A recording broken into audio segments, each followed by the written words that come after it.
성경에서 성령의 역사를 바람에 많이 비유합니다. 예수님도 이런 말씀 하셨어요. 바람이 임의로 불매 네가 그 소리를 들어도 어디서 와서 어디로 가는지 알지 못하나 성령으로 난 사람도 그러하다. 이 성령의 역사를 바람에 비유하는 모습을 볼 수 있고요. 다음 주에 우리가 살펴볼 성령 강림 오순절 사건에 이렇게 표현되어 있어요. 성령 강림하는 모습을 하늘로부터 급하고 강한 바람 같은 소리가 있었다라고 하면서 이 성령 역사와 이 바람이 굉장히 중요한 것을 이야기합니다. 즉 성령의 역사는 한마디로 얘기하면 이 성령의 바람타기예요. 바람타기. 성령 타기 다음 주에 나와요. 성령이 임하시는데 이 성령을 타기에 그 타이밍을 지금 재고 있는 본문이 오늘 본문이에요. 요 타이밍을 맞춰야 돼요. 이 타이밍을 못 맞추면 다음 주 성령 강림이 그 성령 타는 것을 놓칠 수가 있어요. 그래서 오늘 말씀이 아주 중요합니다. 이 성령 타기를 위해서 예루살렘에서 떠나지 말고 함께 모이라고 하는 약속한 것을 기다리라는 말씀을 듣고 드디어 이 제자들이 예루살렘에 모이는데 다락방에서 모이게 됩니다. 그 다락방이 어디에 있느냐? 오늘 본문 말씀은 이렇게 재밌는 표현을 씁니다. 이 산은 그러니까 감람원, 예수님과 헤어지는 그 감람원이라고 부르는 이 산에서 예루살렘에서 가까워 안식일에 가기에 알맞은 거리에 이 다락방이 있다라고 얘기합니다. 이 안식일에 가기에 알맞은 길, Sabbath Day Walk이라고 하는 것은 여러분도 알다시피 이 출애굽기 보면 안식일에 대한 여러 가지의 그 금지 이야기가 나오는데 집을 나서지 못하게 만들었어요. 그 처소에서 나오지 몰라. 그런데 얼만큼 나가지 못하는 게 나가지 않는 것이냐라고 하면서 이 안식일에 대한 금지 그 여러 가지의 사항들이 이 미시나라고 하는 이 유대인들의 그런 전통원으로 지키는 책에 적혀져 있는데 이거를 테훔 브라사바스라고 불러요. 유대인들이 이 말 하면 금방 알아들어요. 테훔 브라사바스. 그러니까 안식일에 이런 제한된 것인데 그 이상 걸으면 안 돼요. 그게 뭐냐면 2000 규빗을 더 이상 걸으면 안식일에 그만 거예요. 2000 규빗은 이 손끝에서 발꿈치까지 이게 한 규빗이에요. 이걸 2000 규빗 이상 걸으면 안 되는데 안식일에 가기 알맞은 길이라는 것은 2000 규빗 안에 있는 거리라는 거예요. 여러분 안식일에 이 제자들은 어쩌면 성전을 가야 맞습니다. 성전에 가서 예배를 드려야 되는 게 맞는데 이 2000 규빗 안에 있는 다락방에 모였어요. 이 다락방에 그 원어 헬라어로 보니까 그 다락방이라고 써 있어요. The 다락방이에요. 이 정관사라고 그러죠. 헬라어로 토가 붙어 있어요. 그러니까 그 다락방이 왜 그 다락방일까? 수많은 다락방이 있었을 때 그 다락방이에요. 그 말은 예수님께서 제자들과 최후의 만찬을 했던 그 다락방을 의미한다라고 추측할 수 있습니다. 그런데 그 다락방에 의미가 있는 게 최후의 만찬을 하고 예수님께서 제자들에게 무슨 약속을 하셨냐면 요한복음 14장에 보니까 내가 아버지께 구하겠으니 그가 또 다른 보혜사를 너희에게 주사 영원토록 너희와 함께 있게 하리니. 바로 그 다락방에서 예수님의 약속이 뭐냐면 성령 보혜사를 주시겠다라고 약속하셨어요. 그래서 그곳에서 그는 너희와 함께 있고 너희 속에 거하나니 내가 너희를 고아와 같이 버려두지 않고 다시 오겠다라는 약속을 주었던 그 다락방에서 제자들이 모여서 약속하신 성령을 기다리고 있는 모습이에요. 120명의 그 성도들이 모여있던 다락방, 그곳에 다음 주면 이제 성령이 임재하시는 역사가 나타나는데 이들이 그 성령에 임재하시는 그 성령 타기를 위해서 지금 모여있는 그 상황을 생각해 보면 긴장감이 돕니다. 근데 제가 이 말씀을 묵상하는데 성경에서 그냥 뚫고 돌출하는 단어들이 있었습니다. 그 단어가 무엇이냐면 더불어 마음을 같이 하여 라고 하는 이 표현이 그렇게 마음에 와닿을 수가 없어요. 더불어 마음을 같이 하여. 120명이 특별히 기록된 예수님의 제자와 예수님의 가족들이 더불어 마음을 같이하여. 왜 그러냐면 여러분, 예수님의 비상을 목격했던 제자들이 기쁨으로 예루살렘으로 갔다는 말씀 지난주에 전했어요. 그것은 예수님이 헤어지자고 하는 것이 아니라 왕중왕으로 등극하시는 모습에 힘을 얻은 것이죠. 그럼에도 불구하고 다락방에 모여 있었던 그 120명, 특별히 제자들만 한번 생각해 봐도 11명이 모여 있어요. 그들 안에 있는 그 분위기를 한번 상상해 보세요. 11명, 한 명은 배신해서 창자가 터져 죽었어요. 목매달아 아마 밧줄이 떨어진 것 같아요. 그래서 떨어지면서 창자가 터져 죽었다라고 표현했는데 한 사람을 잃어버린 결손한 그 허전한 마음. 그리고 예수님이 십자가에서 돌아가셨을 때 요한만 그 앞에 있었어요. 그러면서 내 어머니를 부탁한다라고 요한에게 부탁했는데 다른 제자들 어디가 있었어요? 다 주랭랑을 났어요. 다 도망갔어요. 네가 제일 먼저 달아나더라. 네가 제일 멀리 달아나더라. 아마 그런 마음을 이야기하고 싶지 않았을까. 소위 수제자라고 하는 베드로는 그렇게 열심도 있고 제일 잘 믿는 척 하는데 예수님을 3번이나 저주했어요. 요한과 야고보는 어떻고요? 주님의 나라 임하시면 하나는 왼편에 하나는 오른편에 어머니까지 동원해서 치맛바람 일으키면서 선거전을 벌였어요. 야, 네가 어떻게 나를 빼놓고 네가 앞장서겠다고, 네가 그 제일 큰 자리에 자겠다고 그럴 수 있느냐. 저는 제자들 11명만 모여있는 자리도 굉장히 심각한 분위기가 아니었을까. 말은 안 해서 그렇지 서로에 대한 그런 울그락불그락 하는 마음들이 없지 않았을까 싶어요. 거기에 예수님의 가족이 같이 있었다라고 누가가 구태여 적고 있어요. 여러분, 예수님의 가족들을 생각해 보면 첫 번째, 예수님의 아우들이 있었다고 그러는데 아우들은 예수님 자기 형을 메시아로 안 믿었습니다. 그래서 어떻게든지 저기 집에 좀 있는가 했더니 달아나가지고 없어요. 어디 있나 그랬더니 이 갈릴리 어부들하고 어디를 쏘다니는 거야. 집에 오질 않아요. 뭐 맨날 그 죄인들하고 같이 어울리고 세리들하고 어울리고 좀 집에 좀 들어와서 어쩌면 동생들의 입장에서는 형이 장남 역할 좀 해야죠. 우리 한국 사람만큼이나 장남의 역할이 중요한 게 유대인들이거든요. 집에 좀 붙어서 부모님 좀 돌보고 가장을 좀 지켜야 되는데 맨날 돌아만 다니니까. 그래서 한번 가족들이 나사렛에서 끌고 오려고까지 했지 않습니까? 적어도 한 번은 성경에서 보니까 가족들이 예수님을 끌어다가 좀 나사렛에 갖다 데려놓으려고 그러지 않았습니까? 거기다가 예수님의 어머니를 요한에다가 부탁했잖아요. 그렇죠? 아니 동생들이 줄줄이 있는데 왜 또 요한이야? 자기 식구들한테 얘기를 안 하고. 아주 그 미묘한 그 긴장감 느껴지지 않습니까? 거기다가 여인들이 있었다고 그래요.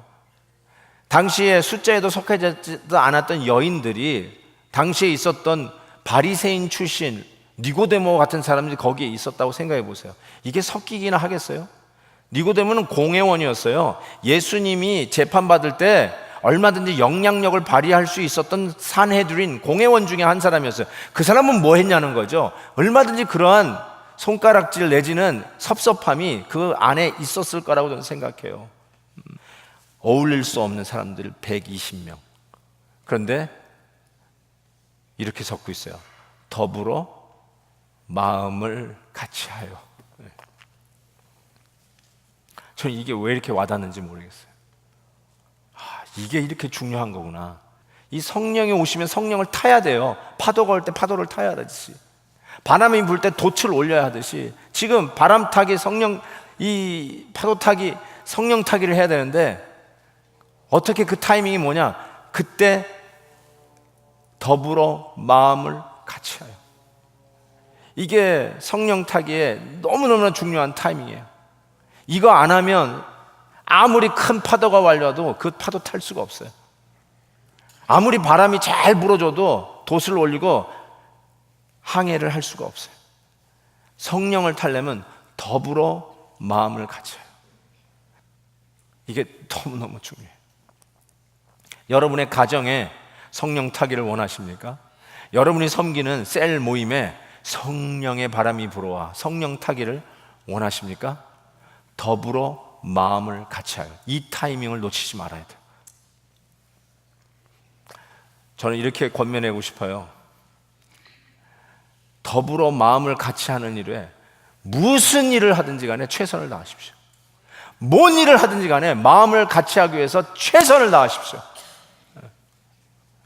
베들교회를 주님의 몸된 교회라고 서슴지 않고 이야기하는 성도님들이라면, 이것이 그냥 사람들의 어떤 클럽 활동 모임이 베들교회가 아니라 주님의 몸된 교회라고 여러분이 부르시기에 합당하다면, 그러기 부르기에 전혀 레저베이션이 없다면, 여러분, 우리 교회가 하나 되기 위해서 할 수 있는 일, 모든 일을 하십시오. 더불어 마음을 같이 하여.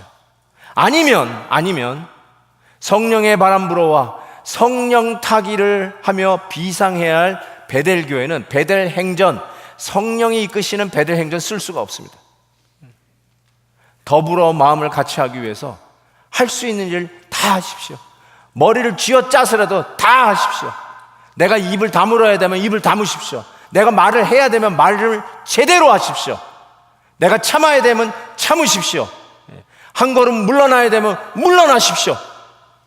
더불어 마음을 같이 하기 위해서 할 수 있는 일이 있다면 다 하십시오. 최선을 다해서 하십시오. 그게 바로 성령의 바람이 불어올 때 돛을 올리는 첫 번째 타이밍입니다. 더불어 마음을 같이 하여. 근데 두 번째 올려야 할 돛이 있습니다. 그게 무엇이냐면 오로지 기도에 힘썼다, 이렇게 표현합니다. 오로지 기도에 힘쓰더라. Constantly praying without ceasing. 그게 오로지란 말이에요. 오로지, constantly, 하다 말다가 아니라 constantly 기도에 힘썼다라고 얘기했습니다. 성령을 타시려면 이 두 가지의 돛을 올려야 돼요. 하나는 더불어 마음을 같이 하여. 할 수 있는 일 다 하십시오. 그런데 그 중에 제일 중요한 일을 하셔야 되는데, 그게 뭐냐? 두 번째 돛, 오로지 기도에 힘쓰는 일. 왜 그럴까요? 기도에 능력이 있기 때문에 그래요. 기도의 능력을 체험하셨나요? 기도는 하나님의 은혜의 장벽을 치는 거예요. 한 개인이 건강하게 성도로 쓰기 위해서 이 기도의 장벽 안에 있는 영향력이 필요해요. 이 기도의 영향력이 너무너무 필요해요. 여러분, 한 아이가 건장한 믿음의 사람, 믿음의 대장부로 크기 위해서는 부모님들의, 그리고 우리 사랑하는 믿음의 성도들의 간절한 기도의 영향권 안에 있어야 돼요. 여러분의 가정이 곧 무너질 것 같은 가정이 다시 건강하게 서기 위해서도 바로 이 기도의 장벽 영향권 안에 들어가 있어야 돼요. 그 기도의 영향력을 체험해 보셨는지요? 아, 나는 그 기도 때문에 지금 여기 있습니다. 그 기도의 응답으로 지금 내가 여기 있을 수 있습니다. 브레이크다운 직전에 있었던 병약한 자가 다시 건강한 자로, 건장한 자로, 믿음의 든든한 자로 서기 위해서도 바로 이런 기도의 영향권 안에 있어야 돼요. 나는 그 기도의 영향권 안에서 오늘도 내가 이 자리에 있다는 것을 믿으십니까? 누가복음에 이런 말씀을 하셨어요. 구하는 이마다 받을 것이요, 찾는 이가 찾아낼 것이요, 두드리는 이에게 열릴 것이라. 너희들 중에 아비된 자로서 누가 아들이 생선을 달라 하면 생선 대신 뱀을 주며, 알을 달라 하는데 정갈을 주겠느냐? 너희가 악할지라도 좋은 것을 자식에게 줄 줄 알거든 하물며 너희 하늘 아버지께서 구하는 자에게, 기도하는 자에게. 다른 성경에서는 달리 표현했어요. 다른 복음서에서. 근데 누가는, 사도행전에서는 누가는 이렇게 표현했어요. 아버지에게 구하는 자에게, 기도하는 자에게 성령을 주시지 않겠느냐. 오순절 성령 강림을 염두에 쓰고 누가가 누가복음을 쓴 거예요. 확실합니다. 좋은 것을 주지 않겠느냐. 다른 복음서에 그렇게 썼죠. 좋은 것을 주지 않겠느냐. 아니에요. 근데 누가는 그 좋은 것을 성령을 주시지 않겠느냐.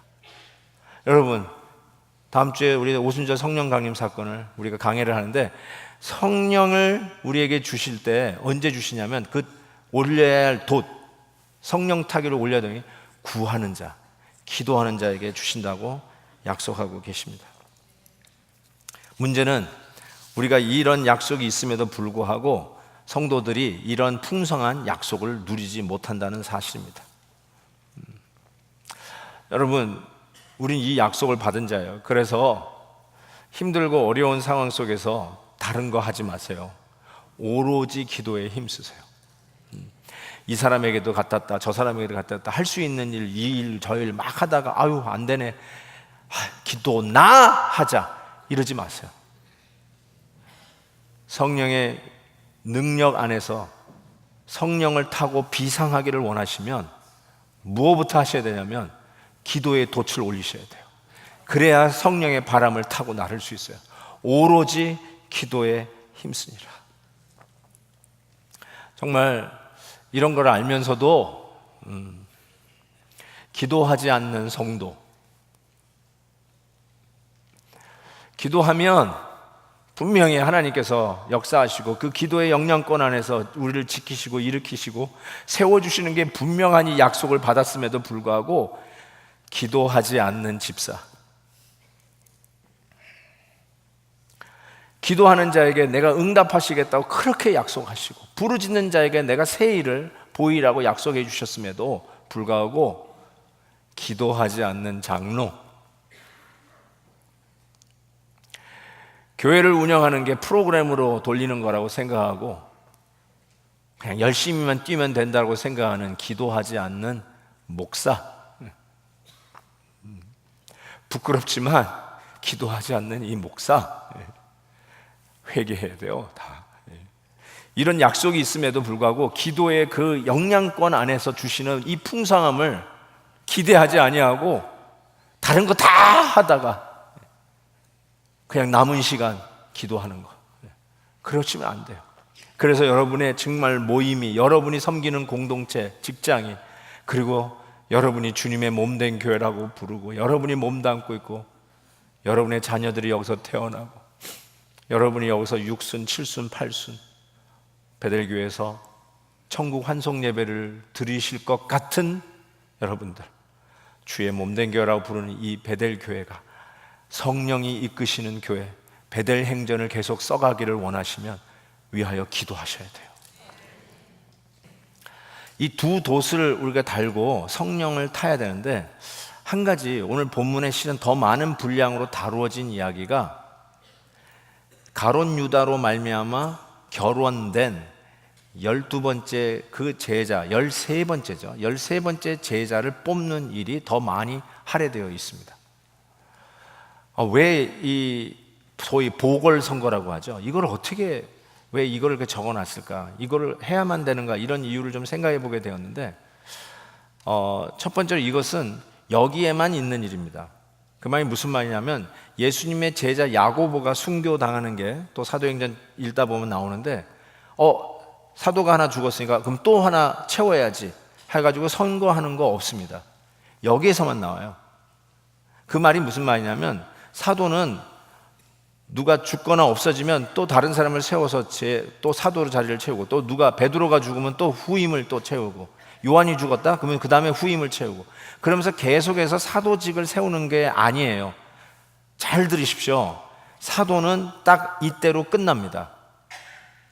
지금 가끔 어떤 분이 나를 사도라고 부르라고 그러더라고요. 무슨 소린가 했더니 자기는 목사하고 수준이 다르대요. 한 급 위라는 거예요. 그러니까 call me apostle 그러면서 사도라고 부르래요. 여러분, 그거 완전히 비성서적인 거예요. 절대로 그렇게 하시면 안 돼요. 사도는 이곳으로 끝납니다. 다시 사도의 보직을 위해서 계속 뽑았다는 말이 성경 어디에도 없고 그 후에 어떤 기록에 다큐멘터리도 없습니다. 이거 한 번에 딱 끝났어요. 왜 그러면 사도를 뽑았느냐? 여기서는 가룟 유다의 그 자리에 왜 이 마띠아를 뽑아서 세웠느냐? 오늘 베드로는 설교하면서 성경에 예언한 대로 응한 것이다 라고 하고 마띠아를 뽑는 그 성경적 근거를 이야기합니다.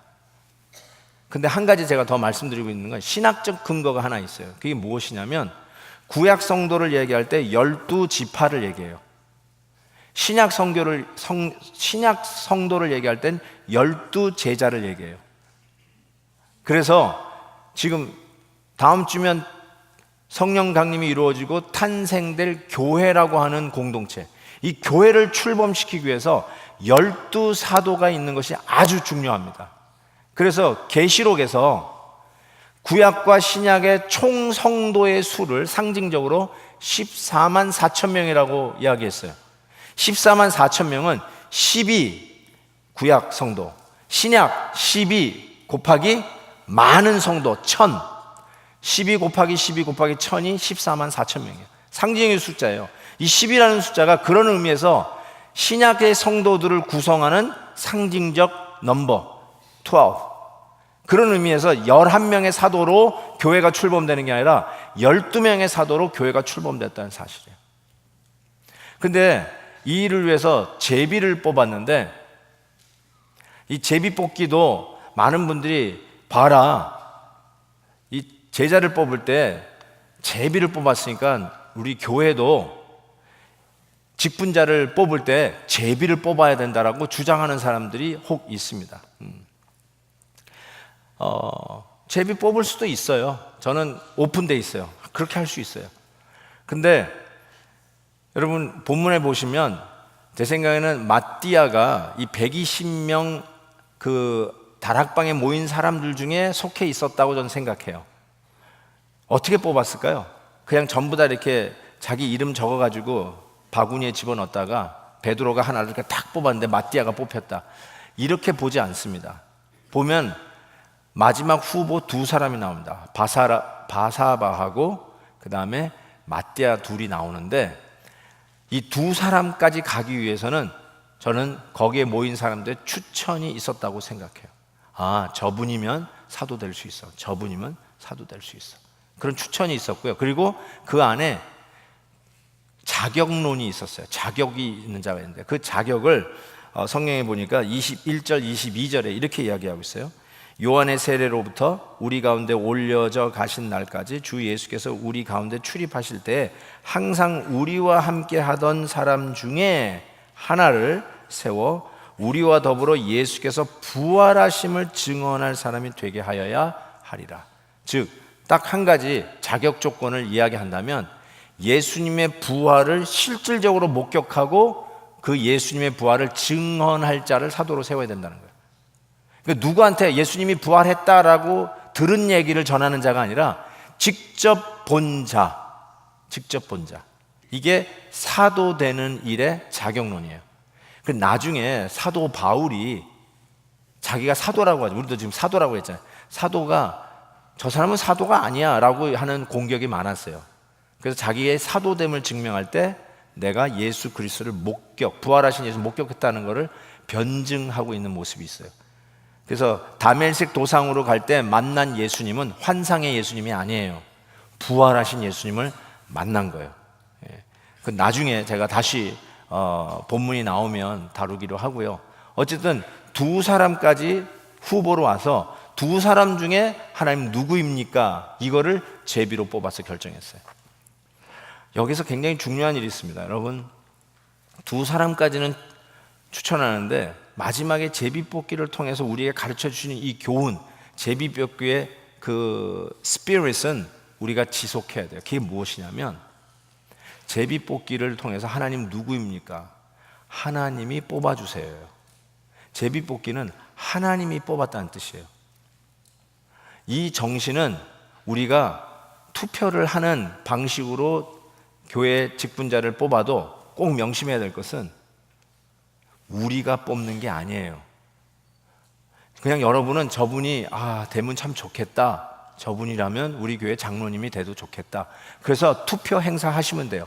근데 여러분이 투표를 던졌다고 여러분이 뽑았다고 생각하시면 안 되고, 누가 뽑았다?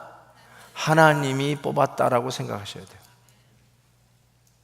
언제서부터 교회가 나누어지고 분쟁이 되냐면요, 우리가 뽑아준 장로가 왜 저래? 이거 언제 여러분이 뽑았다고요? 언제 여러분이 뽑아요? 하나님이 뽑는 거예요.